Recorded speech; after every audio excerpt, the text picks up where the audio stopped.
saved and the lives that you've connected during this crisis with each other. There's no question that this has been a rough ride for everybody, and this was a tough week. We buried more dead this week than we have in any other week during this crisis, and we diagnosed nearly 3,000 more Angelinos just this week alone. But in the midst of tears and facing the tragedy that we have, you have stepped up. You have been incredible first responders. You've shown the heart of the city, and you've shown the guts of Los Angeles. You've shown LA love, and for that, I'm so grateful. There's a lot of news out there that people are starting to fray, and I know that it's been tough on a lot of people. But I want to be clear that while those stories can be found, that's not what we're seeing. 99.9% of Angelinos are doing the right thing. Even across this nation, I believe people want to save lives, that this isn't about politics or partisanship. This is about people, and this is about perseverance. Keep showing your courage. You know, I said at the beginning of this, I wouldn't wait one day longer than necessary to take the actions, the sometimes scary actions to save lives. But I also want to reassure you as well that we won't open things up one day earlier than we need to, but we won't wait one day longer than we need to either.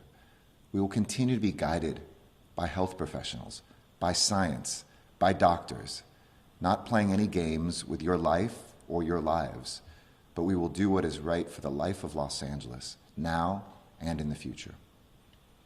So let's turn to today's data. Today's data snapshot is going to offer comparison where we were a week ago as well. And after that, we'll move, as I usually do, into some announcements and updates. Over the past 24 hours, we've lost 4,591 Americans. To put that in perspective, that's more in a single day than we lost in the entire Iraq War. We're experiencing more deaths than 9/11 every day in America right now. In Los Angeles County, we had 567 new confirmed positive COVID-19 cases today, bringing our total to 11,391. This is a 5% increase since yesterday. 1 week ago today, there were 475 new cases on Friday, and a total of 8,430 cases. In the city of Los Angeles, those numbers are 241 new cases, bringing the total to over 5,000 for the first time, 5,093, also a 5% increase. And a week ago, there were just 200 new cases and a total of 3,787 cases. And today we learned of 40 new deaths countywide, while lower than yesterday, an unthinkable number just a week or two ago. It brings the total of our fallen angels to 495 people, which is a 9% increase since yesterday. We'll continue with the numbers, but I want you to say one thing we can't quantify as a loss. It's incalculable. And we know that for everybody out there suffering, that this is not about numbers. This is about the lives of a loved one, and our hearts ache alongside you. And I want to thank again this city and all of Los Angeles for your response to this crisis and the way that it has saved lives. Today, our deaths are doubling every 7 to 8 days, and we're making progress. We really are. That said, the last 4 days have seen the highest number of deaths reported since the beginning of this pandemic, so we've still got a way to go. The data point I haven't previously discussed is our mortality rate. That's the number of people who die from the positive cases that are diagnosed. Today, that figure stands at 4.3% in Los Angeles County. Now, that can change because if we learn that more people were positive, even more than took tests, that number may go down. But at 4.3%, I want to compare that to our seasonal flu mortality rate of just 0.1%. Today, it stands 43 times higher, more deadly than our seasonal flu. And as we come to learn more about COVID, as testing helps us get a more complete picture, we expect that that number may shift a little bit. But if you're listening to scientists, you know how dangerous this still is and why that number is so important for determining our decisions personally and as a city collectively. Our strategy continues to be guided by physical distancing, aggressive testing, and precautionary measures to stop the spread. And you're quarantining and isolating when you know that you have symptoms or, of course, are positive. So as we head into the weekend, and I know it's a nice weekend it looks like outside, please keep this figure in mind because COVID-19 doesn't care how nice the weather is. It poses a risk to every one of us, and it kills. Making sure our hospitals remain below their capacity is part of how we are saving lives too. As we see in places from northern Italy to our tragic pictures in New York City, when there aren't enough resources, enough beds, enough medical personnel, enough personal protective equipment, people can die. But there's good news here still. In Los Angeles County, our general emergency hospitals have 1,551 beds available, including 1,309 acute care beds and 242 ICU beds. And we have an inventory that we have grown and now have available of 1,119 available ventilators. And we need folks who are infected, even if you are asymptomatic. If you are feeling a little bad, but you're like, I got this, we need you to get tested. We need you to get tested not only because it's important for you to know whether that cough you have or that fever you have, even if mild, is COVID-19 versus something else, but we need to know because if you don't know, you might not be isolated from people you love or when you go out because you think you're okay.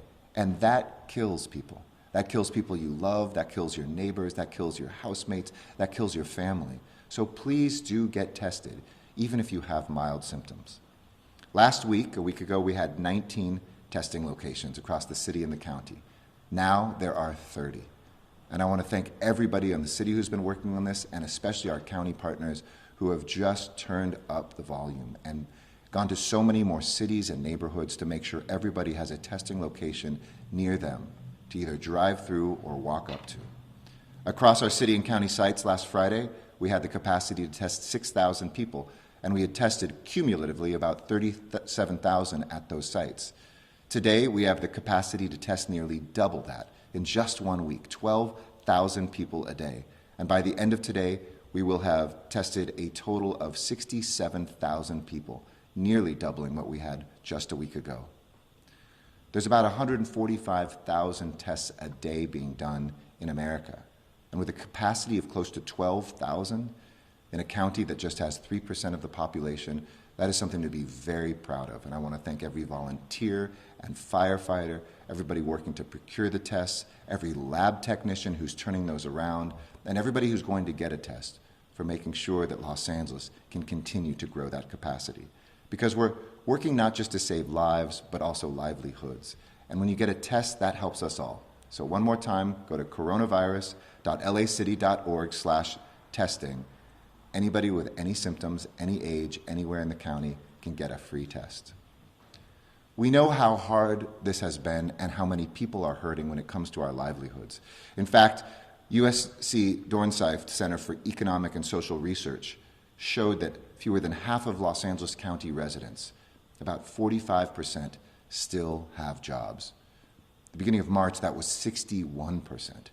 So you see how dramatically this has hit Los Angeles. And people need to pay their bills, they need to make their rent, and I want you to know that there are resources available that not enough Angelinos are signing up for. If your employer has cut hours or shut down operations in this crisis, you should apply for unemployment benefits from the state immediately.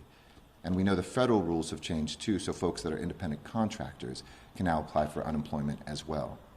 Having no job doesn't need to mean having no income. So visit the state's Employment Development Department at edd.ca.gov. That's edd.ca.gov.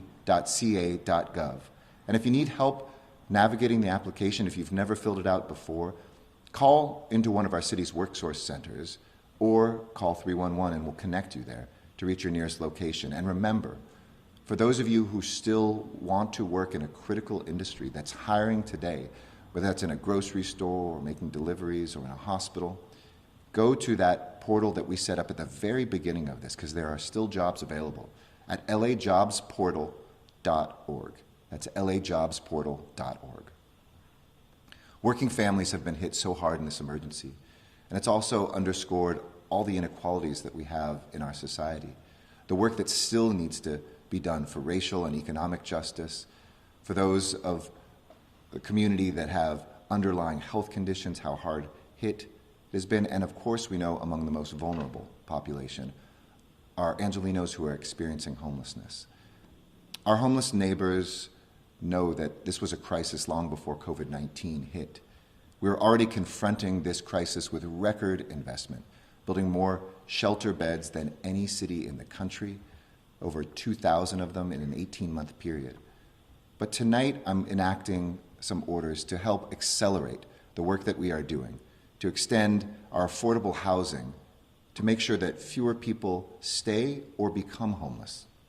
So tonight, all housing department deadlines that are related to financing affordable and supportive housing for people who need affordable housing or people experiencing homelessness will be extended. That will ensure that affordable housing development can continue without any penalties caused by missed deadlines, and that funding won't disappear because of this crisis. We need that housing. We need every single apartment and every single bed that we can build. And with this virus touching every part of our community, we're doing whatever we can to keep those without a home safe. We've described many of those in briefings before, the hundreds of sanitation stations to wash hands and have soap on the street, the porta potties, the testing that we're doing. And I think that we continue to need more screening, testing, and treatment to help Angelinos who are experiencing homelessness. So starting Monday, I'm proud to announce our city will surge a deployment of street medical teams to help fight COVID-19 among Angelinos who are experiencing homelessness. We'll send out field teams to provide rapid results field tests for people showing symptoms, health and welfare screenings in high-density encampments, which have already started and are in, I think, north of 1,000 visits already, and advice and guidance on effective physical distancing on the streets. We'll offer transportation to new shelters and to hotel rooms to bring unhoused folks inside, and we'll send extra resources, additional county nursing staff, and homeless outreach workers to Skid Row. And our fire department will set up a high-capacity pop-up testing clinic in that neighborhood to deliver fast results. It features physically distanced waiting rooms and provides direct referral and transport to isolation and quarantine beds. All of this means that if we encounter somebody who's living on the street or in their car, somebody who's in a shelter who's sick, they'll be able to test them right away and see if their symptoms are related to COVID-19. And if needed, they'll be able to call in EMS transport to immediately bring unhoused folks to safety. We can do this thanks to our skilled workers across the city and the county who I want to thank. Our skillful firefighters and police officers, the brave work of our homeless service providers, outreach staff, nurses, and medical professionals, our partners at the Los Angeles Homeless Services Authority and the Department of Health Services, and our leaders at the Unified Homelessness Response Center, which is run all the time, even before this crisis, out of our Emergency Operations Center, who are coordinating this bold strategy. And our work to serve Angelinos who are experiencing homelessness doesn't end there. We're already ramping up beds and services at our Rec and Parks facilities, now more than 850 beds, and 4 more due to open soon. They're at 95% capacity. And tonight, we're launching our first trailer program, utilizing trailers that were given to us by the state, one of the first cities to get these up and running. They will be used to house homeless Angelinos who are in the highest risk Tier 1 category. That's asymptomatic individuals, so they're not sick yet, who are over 65 years of age, have chronic medical conditions, or both. The first 10 are going to open on the campus of Woodland Hills Rec Center, and our goal is to provide more than 300 trailers citywide in the coming weeks. As you can see, we're deploying every resource to help people who are most vulnerable and susceptible in this crisis. So alongside those trailers and those shelter beds, we're renting hotels and motels to house those in need of shelter. So let me update you on that as well. The state and the county and city have currently secured 24 hotels and motels with 2,400 rooms countywide for the Tier 1 Angelinos who are at greatest risk of dying from this virus, but who still don't have any symptoms, to keep them safe, the older adults and people who are already sick. And we're currently negotiating with more than 24 additional hotels.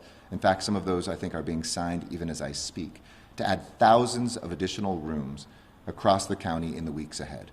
This has been a monumental effort, and I want to thank everybody who stepped forward for the city's and county's Project Room Key effort and the funding help that we got from the state, as well as FEMA, who is reimbursing us for a good portion of those rooms, and my ambassador to the industry, John Vane. People like the hotel owner who wrote to my office this week and said that Project Room Key enables us not only to serve the most at-risk Angelinos, but also to reopen our doors and our rooms and to re-employ our hard-working team and staff back into service. This is win-win-win. It's win for our health, it's win for people experiencing homelessness, and it's a win for employees that were laid off or who had no hours. And she's right. So tonight, let me speak to every hotel and motel owner and operator in Los Angeles County. We need you. Please contact us and become a part of this movement. Get your employees paid. Help us solve this problem of COVID-19 and find a permanent solution to homelessness in Los Angeles County. If you want to be a part of this, please go to coronavirus.lacity.org/rooms. I've spoken to you also about our progress in building a medical relief center in the South Hall of the Los Angeles Convention Center, which usually is full of visitors and conventions, but due to COVID-19 has zero business going on now. And our medical relief center, I can now announce, is ready to receive patients as needed. We built this center to ensure our healthcare system can handle a potential surge in COVID-19 cases. It will serve low acuity patients and free up beds in our region's hospitals. It's there if we have a surge in any of our homeless encampments or Skid Row. And we're working with local medical staffing agencies to bring on nurses, certified nursing assistants, and other medical staff. So far, because you've done a great job flattening the curve, our hospitals have been able to manage the patient volume. But as I've said, our numbers continue to go up, even if they go up more slowly. And people are going into hospitals more quickly than they are coming out. So if we do see a spike in COVID-19 cases, this is a great insurance policy. The Medical Relief Center is ready to absorb patients from hospitals, and we've begun with an initial 175 beds for patients who are COVID negative. And if the need arises, we're ready to both expand the number of available beds and shift course to absorb patients who are COVID positive in other areas of the convention center. Putting this center together is a testament to that collaboration and that spirit of LA Love that I mentioned. Our state partners, Cal OES and Cal Fire, who helped us secure a federal medical station and who are providing very important services. The California National Guard, who helped deliver and set up the station. LAFD, who led the build-out and the logistics. The Smith Group architecture firm, who provided the renderings of the space pro bono. And the county, which offered crucial guidance along the way. And I want to thank Andrew Lika, who is the former CEO of Good Samaritan Hospital, who we've hired as Chief Administrator for the Medical Relief Center, and Dr. Lydia Lamb of LA County and USC Hospital, who we brought on as Chief Medical Officer of this facility. Let me finally recognize also LAPD Commander Phil Fontanetta, who came out of retirement to oversee this project. LAFD Chief Andrew Warden and Captains Chad Richardson and Chris Wynn, who coordinated and managed the logistics of this exceptional undertaking.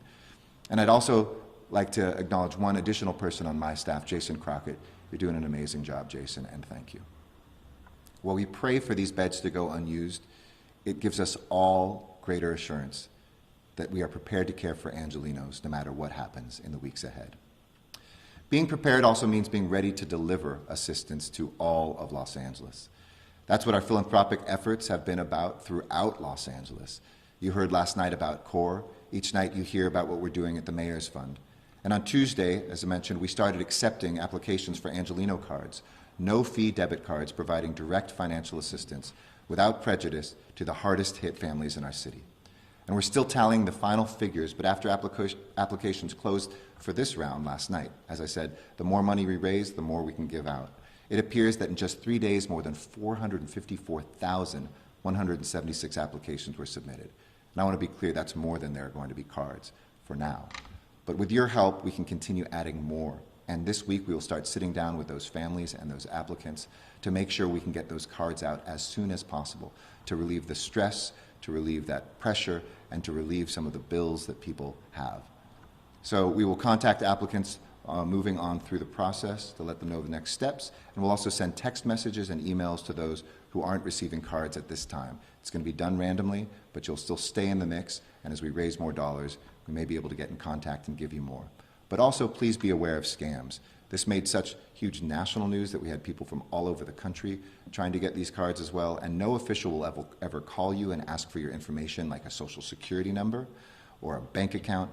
If you get a call like that, just hang up. We have more people in need than we have resources right now to help, so please do give. mayorsfundla.org/Angelino. And thank you to so many people who have heard about this, stepped up, and put in more money, even doubling down on earlier donations.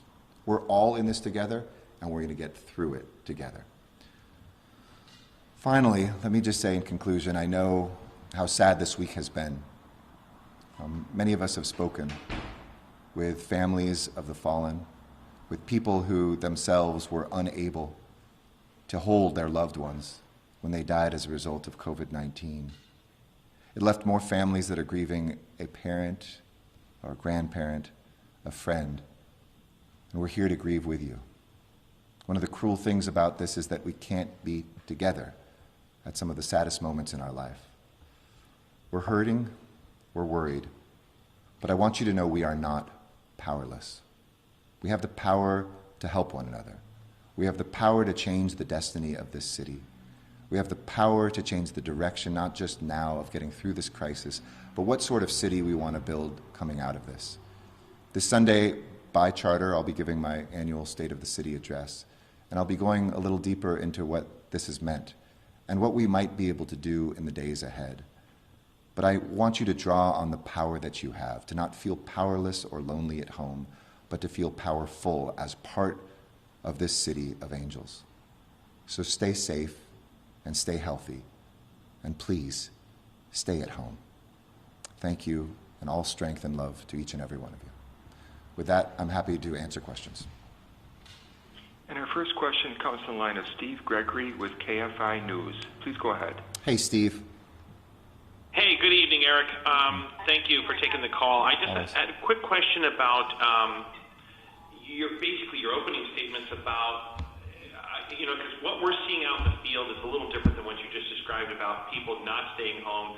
We're seeing aerial traffic now from traffic copters and stuff like that, where there's much more traffic on the freeways and the roads than there were just 3 weeks ago. And it's really starting to become pretty much an everyday occurrence. More and more people are getting more bold. And I'm just wondering, at what point do you sort of adjust and pivot to make sure that this is either going to be taken care of or you're going to tamp it down a bit? Well, there's two things that we look at. One is the data of the cell phones, not individual cell phones. We don't have that, and nor do I want it. But to the anonymized data of where people are moving. And that stayed pretty constant. There's no question that we see that. And I know you might be speaking about parts of outside even the city. We've noticed one trend, for instance, along PCH, that is one of the few areas where you see beginning and end of the day still yellow, where everything else is green. Occasionally you see red on a freeway. That's usually because of an accident. We see at rush hour still some places that are pretty crowded, but not anywhere close to where it was before. And so we go by the data, but there's no question. We won't hesitate if necessary. We saw this week, for instance, at the skate park at Venice Beach, and people were there, so we had to put sand into the skate park to make that unusable for now. When we come out of this, we'll clean that sand out. We haven't hesitated where there's businesses that continue to flaunt the law. Today we had the first shut-off of the power of a smoke shop in Reseda that 5 visits later still refused to shut down. So we do have a good arsenal of tools to use. We're continuing to do enforcement. We appreciate people telling us of these things. But I would underscore what you said. For anybody who said, oh, it's been now 4 weeks, I'm getting out of the house more, please don't. That's not just bad for your health. It's bad for everyone's health, and it can kill someone. It might feel like you haven't been out much, but you could be asymptomatic and a carrier from a trip that you took to a market where somebody else asymptomatic or who was out there and shouldn't have been had it. This is how things explode quickly. And as we said, one projection I will keep sharing with you, if we lifted the veil of everything tomorrow and said everybody go back to normal, 95% of us, it is estimated, would have COVID-19 exposure by August 1st. I don't have to tell you what 9.5 million people in this county going through in the next 4 or 5 months COVID-19 would mean to our deaths, our death rate, our hospital capacity, et cetera. So also, though, in a hopeful way, please stay home, because we are having those conversations and pushing our state and federal governments and working together with the county on where can we write the rules of the road, get the blood testing, figure out the ways that we can move forward. And I do want to say 2 things that I mentioned last night, because I want to use different language, because I think people can misinterpret it. When we need more testing or talk about things like immunity passports, those are things in other countries that companies in other places said in order to work here we need to have. We're going to always do this with the values of our society, making sure we're not a police state, we're not going to become an authoritarian state. This relies on people's good behavior, and where necessary, some enforcement. But we're not going to start taking people's data, we're not going to surveil people. Sometimes that word surveillance is used. All that means is a medical term. We need to know how many cases are out there, and that's done through blood tests. So it's more situational awareness or case tracking. And those things, I think, are going to dictate that we can, in the coming weeks, I spoke with Dr. Ferrer, she's talked about this a little bit publicly, if we keep this up, sometime in May, we can see some things potentially be relaxed with new rules, with very careful safeguards about maybe which shops open or some of the things that we can get back to doing. But that has to be designed very carefully with our public health professionals, and even the best case scenarios, that's still a couple weeks at a minimum off, if not more. So we need to make sure that we stick with this, because I guarantee you, for everybody who's going out there and thinking, hey, I can drive or walk or put myself a little bit in harm's way, it takes about a week or 2 before you see those numbers creep up. And if I'm here a week from now or 2 weeks from now or 3 weeks from now saying, you know what, the curve isn't flattening anymore, you're going to see this extend even longer, and none of us want that. So please stay at home. Thank you. Next question. Next, we turn to the line of Robert Kovacic with NBC. Please go ahead. Hey, Robert. Mayor Garcetti, how are you, sir? Hanging in there. Strong. So, to quickly follow up on what Steve Gregory said, but I do have another question. Sure. San Diego has started citing people, and the people that are violating the stay-at-home orders. We check with the LAPD every day to see if it's something that they would do, or the Sheriff's Department. So far, not yet, but I'm wondering if that could possibly change. The bigger question, though, is if you can look to the dates that you have given us, that we are going to see peak hospitalizations today, a peak in deaths on Sunday. With that said, and if we continue to follow the numbers as you are seeing them right now and the projections, could we possibly begin the phase 1 of the government guideline right in the middle of May when the order is supposed to be lifted? I think we could, Robert, but that depends on all of us. So I know whenever I say this, then the headline is usually what comes out and people click on it. Like when I was asked my opinion about whether we'd be in stadiums in a private meeting, and suddenly it was on the front page of CNN that we weren't going to have any sports in any way. So I want to be clear, this is a snapshot of today, but absolutely, I think that is possible. And I do want to give people hope that the work that we are doing actually will have an end to it. But I want to be clear, too, that's not a flipping on of a light switch. It's not everybody coming out. There are people who are still very vulnerable. There are new rules that we have to write because we're going to have to interact in public spaces and workplaces and potentially schools in a new and different way. But that, I think, is something that is in the realm. We're seeing in Europe, who was a couple weeks ahead of us in terms of infections and cases, some places that have been as successful as us with our physical distancing measures and other, early measures that I'm very proud that we took, beginning to look at that. But the headlines can be deceiving. Somebody said, Germany's opening up. Are we soon? Germany, in certain places, in very limited ways, is opening up. Denmark opened up some schools, but the kids are spaced apart, and it's just starting, and they're experimenting to see what happens. So I think that could be realistic, no question. In terms of citations, that is something we can use. We've certainly cited businesses, and we've referred them even more to criminal proceedings, more than a citation, and with a stronger a little bit of muscle behind that than just giving somebody a ticket. It's not my preference, though. It's not what I want to turn Los Angeles into. And as long as we continue to make steady progress, we're going to tell people you need to stay home. We're willing to do that. If necessary, we will, but we'll do that in conjunction, I think, with the county, with public health, and seeing what's most effective. And as long as I still see the data that this is an exception, not the rule, we'll continue to use public education. We'll continue to let people know that there are consequences, and we won't, unless things get bad, I think, go towards that level. Thank you. Next question. Elizabeth Chu. Please go ahead. Your line is open. Hi, Liz. Hi, Mayor. Thanks for answering questions every day like Of this. course. I wanted to ask a few questions. My first one is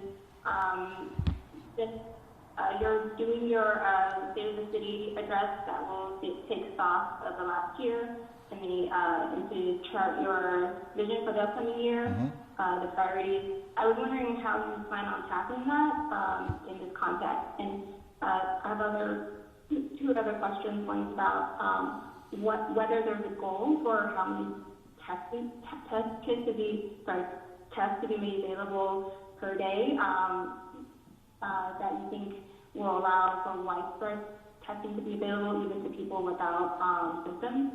And also, how much have you raised as far as Angelino campaign, and how many of the 450,000 might be getting the first wave of Sure. I guess, checks or debit cards?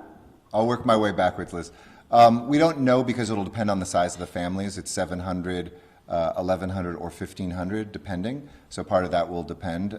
We've raised, I think it was 10 million last time I checked, but it might be even higher. Hopefully we'll get even higher. And we'll continue to try to add more into that. That was the goal, and I think we hit that, but we're hoping to get some of those checks in. That was pledged, and I believe it's in the bank now.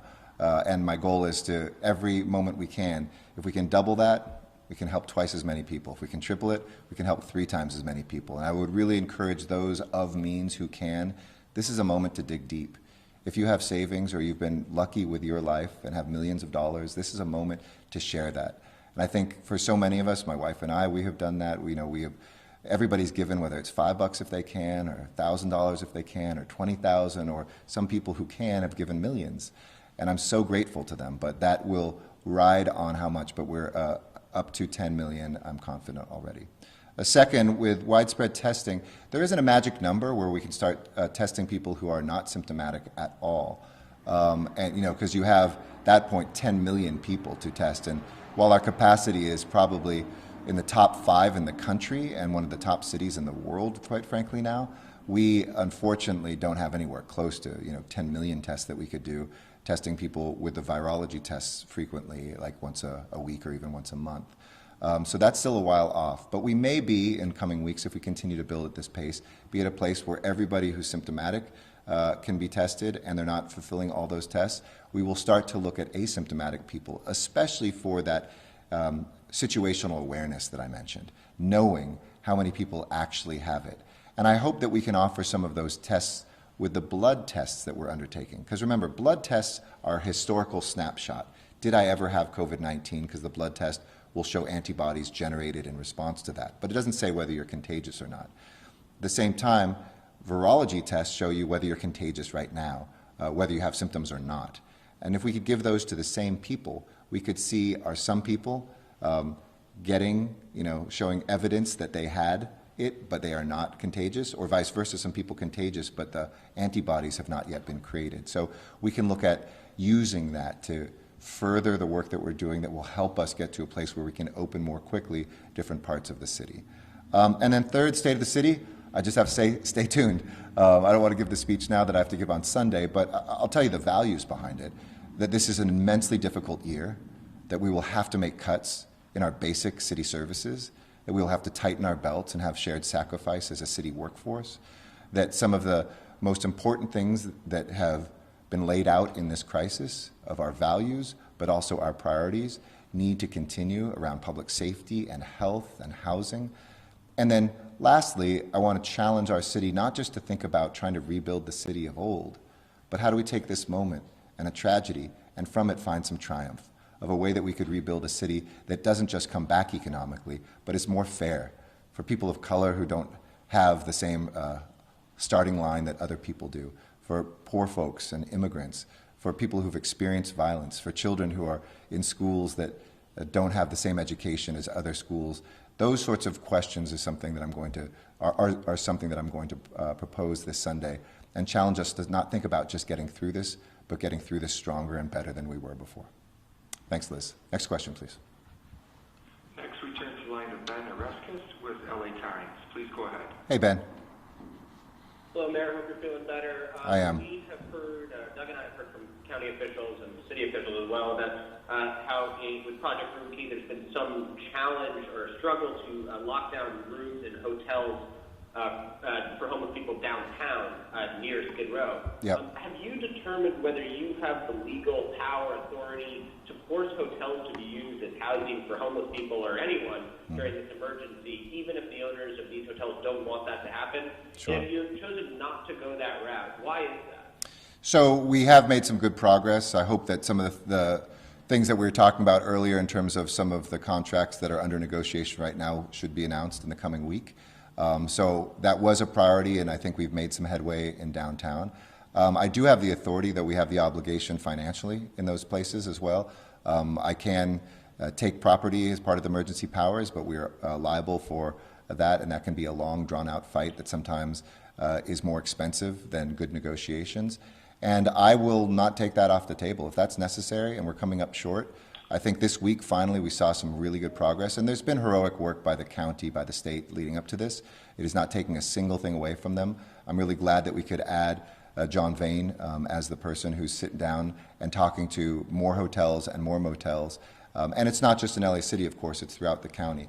But I won't hesitate if we dry up and suddenly come to a point where we aren't getting new rooms or we aren't keeping pace with the number of people who are willing to come in, then absolutely, that would be on the table. Next question, please. Next, we turn to the line of Claudia Pashuta with KNX Radio News. Please go ahead. Thank you. Hi. Hey, Claudia. Given that you're talking about furloughs and big cuts, I'm wondering, and I'm taking a page here from my colleague Steve Gregory, who asked this on the county side, but I'm wondering if you would consider, voluntary pay cut yourself, if any of the city council members, others in the city who get higher salaries might be doing something like that, even if it's just as a show of solidarity. Sure. I know it's not going to solve your budget problems, but, to set an example. Yeah, I prefer not to always publicly talk about these things, but since you asked me, I did donate the equivalent of my salary for this month to the Angelino Fund to help Angelinos who don't have that. I think that is a show of courage and a show of solidarity, and something I'll continue doing in this crisis. Absolutely. But I don't know about other council members. Next question. And next, we turn to the line of Carla Hall with Los Angeles Times. Please go ahead. Hi, Mr. Mayor. Let me actually follow up a little bit on something that Ben just asked. Sure. With the hotel owners that we're hearing are kind of resistant to signing leases, are you at least maybe calling some of those people and trying to persuade them to sign leases? Yes. And then on a related matter, is there any thought of stopping expanding the rec center shelters and just concentrate on putting people in hotels and motels and maybe the trailers that you just mentioned? And I know you haven't had a lot of cases, or many cases, of COVID in the shelters, but once you get one, you end up quarantining the entire shelter and the whole thing gets complicated. Yeah, that's a good point. We don't always. We had one where we didn't need to, and we always go on public health's advice from the county, excuse me. But no question. I want to make clear there's no one team that if we're working on hotels can't open up shelters, or vice versa. If we're opening up shelters, we can't work on hotels. We need to be doing both at the same time. But there's no question that it's not just in congregate shelters where people can get sick. Hotels, we've seen throughout the country, are places where this can spread too. There's shared HVAC systems, et cetera. So they're not perfect, but I do believe them to be better, as long as they have two things. They have the same sort of services there and the same sort of health. In a congregate setting, it's easier to do things like provide food, have nurses check on temperatures, et cetera, than in hotels and motels where people come and go and not everybody's there and you don't always see. But I do think that hotels and motels are absolutely a great solution, and one that we put ourselves into. It was originally the state said, hey, we'll do this with counties, and we said, can we help as a city? The county said, absolutely, we welcome you, and other cities are doing that too. In some cities they've opposed, but we don't have to name those tonight. But most of them have stepped up and together with the county said, we realize this is an emergency. And so, yes, I have personally talked to folks. I'm willing to pick up the phone with any hotel or motel owner But so far, the pace really, I want the story to be not that it's been tough. This has been a really good week in getting hotel rooms. If you told me just a couple weeks ago you get more than 1,000 rooms in a single week, have a couple thousand or a few thousand more ready to sign, that would have been difficult for me to believe. But I really do think that the momentum has started.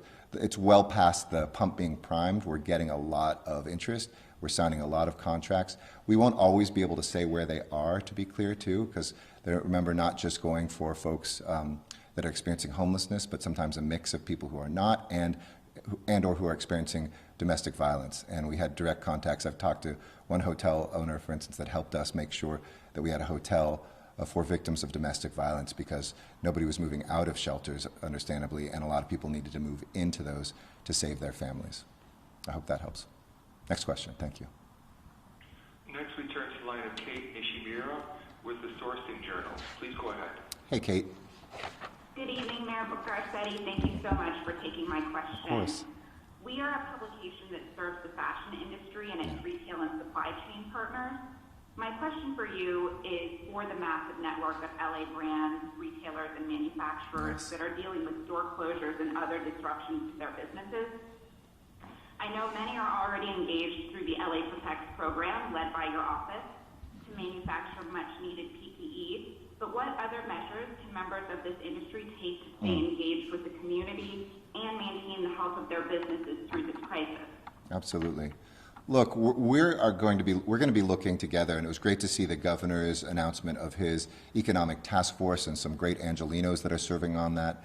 I've been talking with the county in depth and Dr. Ferrer, Chairwoman Barger, about what our efforts need to be here at the local level, because I think that LA can lead in a number of our industries.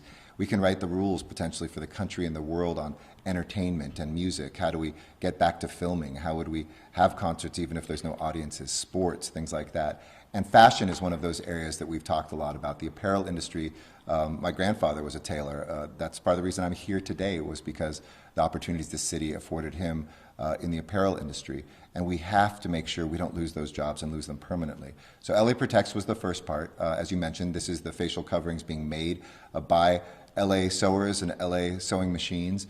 Folks that right here are helping meet a need and hopefully being able to get those folks back to work. But I hope that as we look at the new places that we will open up and the rules that we write, that this can be one of the first industries that can get back to work, because it is possible to space people safely. It is possible to protect them. And that will also help us, as Dr. Ferrer said, at a certain point, people need to get some clothes for their kids. We have to look at our retail establishments. And while it'll be very different, we might have temperature checks. We might have people phased to come into stores. Those are the sorts of things that I think we can begin to see the rays of light ahead. In terms of other things, I would say just other PPE is helpful. I know the materials are difficult to obtain for the medical grade, but there are folks out there who need protection, not just facial coverings, but in places where they can be exposed. Folks who drive taxis and rideshare, people who clean hospitals and things like that. So that's another area. All of that can be done if you're interested in a business through LA Protects, and we can connect you with much more than just making face masks, and know that it really is a priority for us to save this industry, to get it back on its feet quickly, and the number of low-wage workers that are there who are really hurting right now. The best way we can help them is to help them get back to work. So thanks so much, Kate. Next question, please.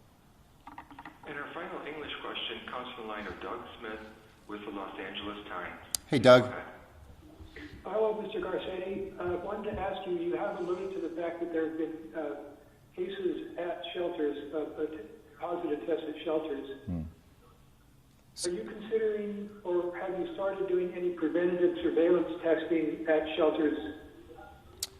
With testing, we've done some, and we are working with all of our homeless service providers, especially the medical providers, to do proactive testing on the streets, and that includes people who we could test before they go into shelters. There are medical checks before anybody goes in. When there are cases that happen, we have the public health department of the county there, and we follow their advice. And it's worked the way it's supposed to be. From the beginning, when I talked with Dr. Ferrer and her guidance that it was much better to have people off the streets and in congregate shelter as long as they were spaced apart, as long as they were screened before coming in, than having them on the street. But she also cautioned there will be people who do get COVID-19, have positivity.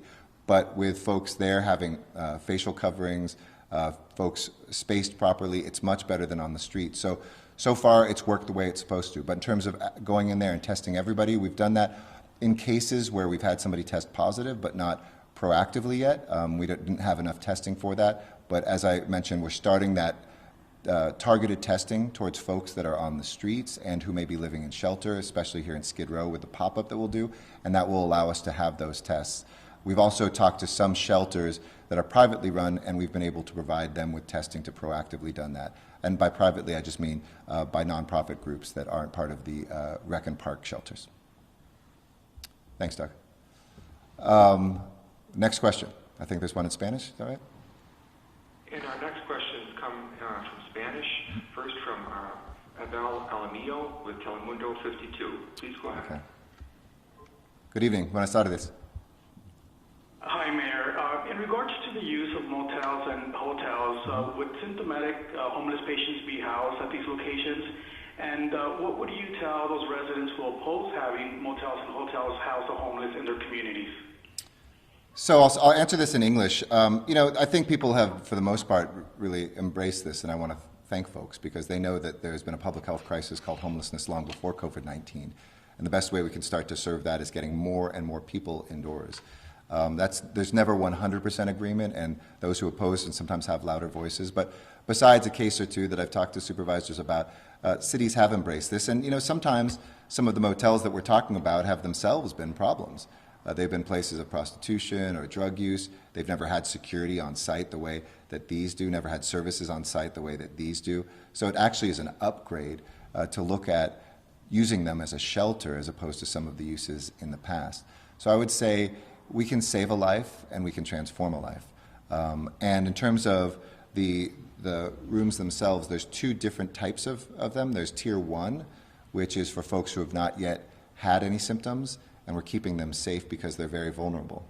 And then there's Tier 2 for people who do have symptoms and who have tested positive for COVID-19. Those are for folks without homes as well as with homes who might not have any place else to go for quarantine. So, en español yo quiero decir también que es importante en todas las ciudades del condado de Los Ángeles aceptar estas habitaciones en hoteles y moteles por las personas que están experiendo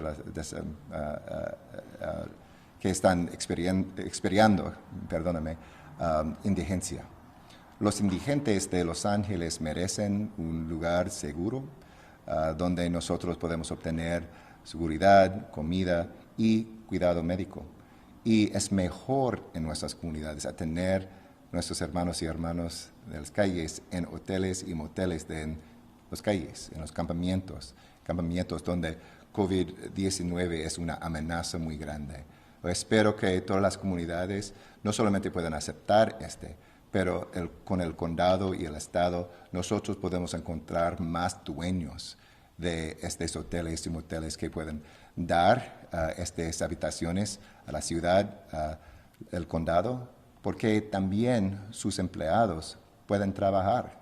Y es bueno por la salud de nuestra economía y contra la indigencia. Gracias. Thank you. One more Spanish question, I understand? And our final question comes from the line of Victor Cordero with Estrella TV 62. Please go ahead. Hola, Victor. Hello.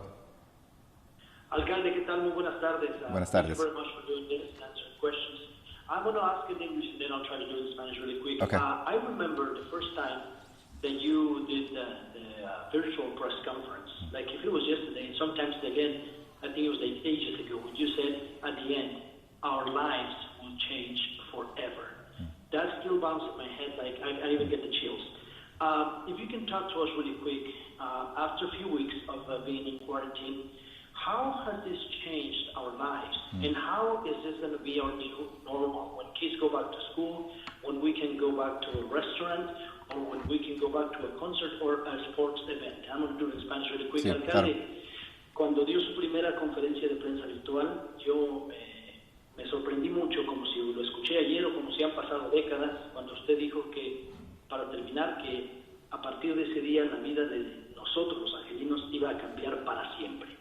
Si nos puede ayudar a decirnos cómo ha cambiado esa vida y cómo cree que va a cambiar una vez que regresemos a la nueva forma habitual de vivir en donde nuestros niños vayan a la escuela o podamos ir a un restaurante a cenar o a ver un concierto o a un evento deportivo.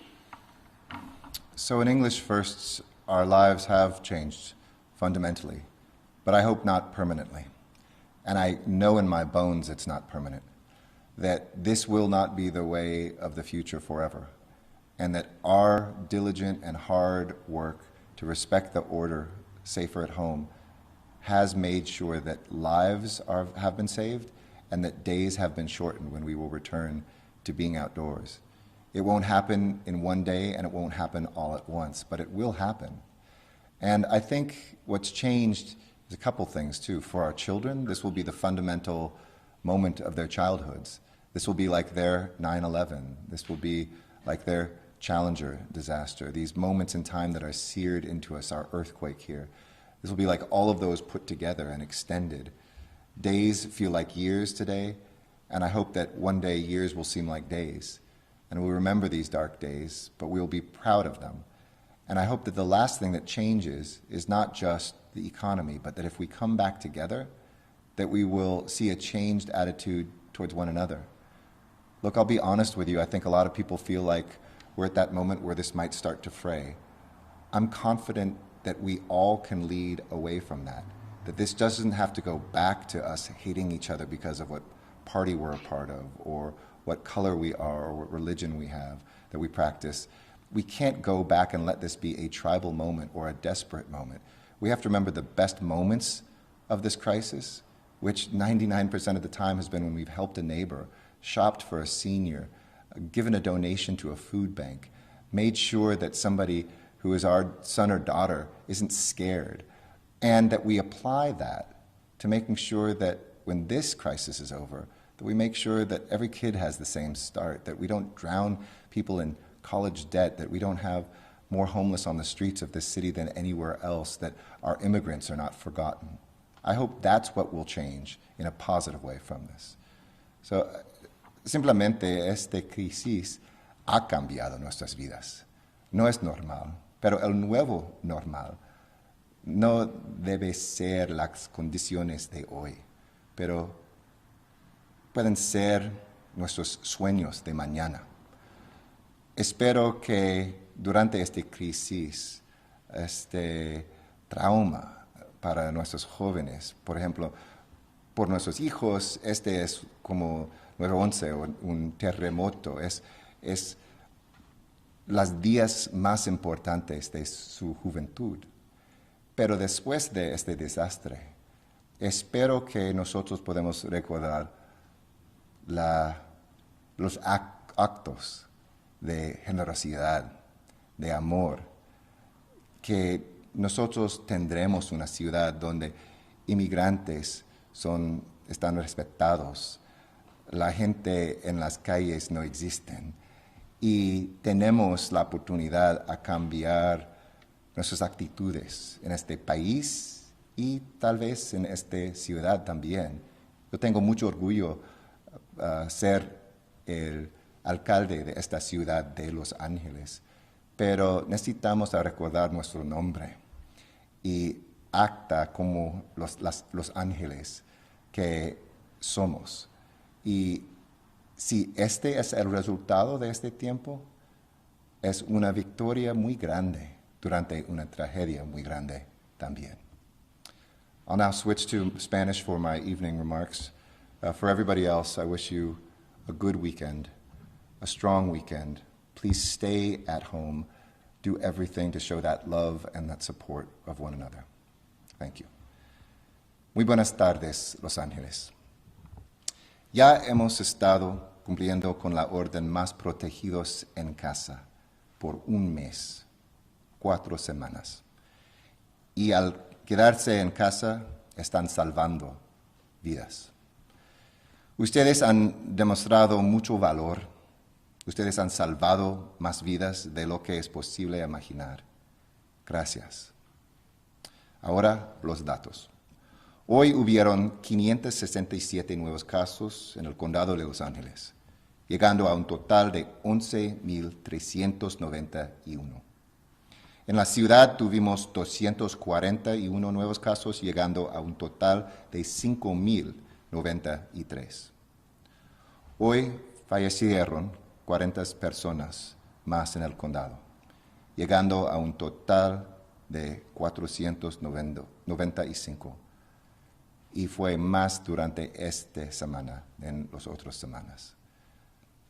Por las familias, por la gente que están llorando, porque ustedes han perdido un miembro de su familia. Estamos y somos contigo. En nuestros hospitales tenemos 1,551 camas disponibles. Entre ellas, 242 están en las unidades de cuidados intensivos.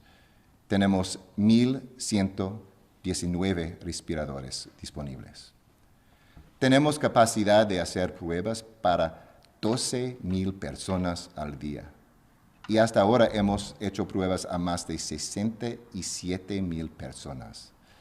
Si tienen síntomas, pueden hacer una cita inmediatamente para una prueba en la página coronavirus.lacity.org/testing. Por favor, por su familia, por su vida, por esta ciudad.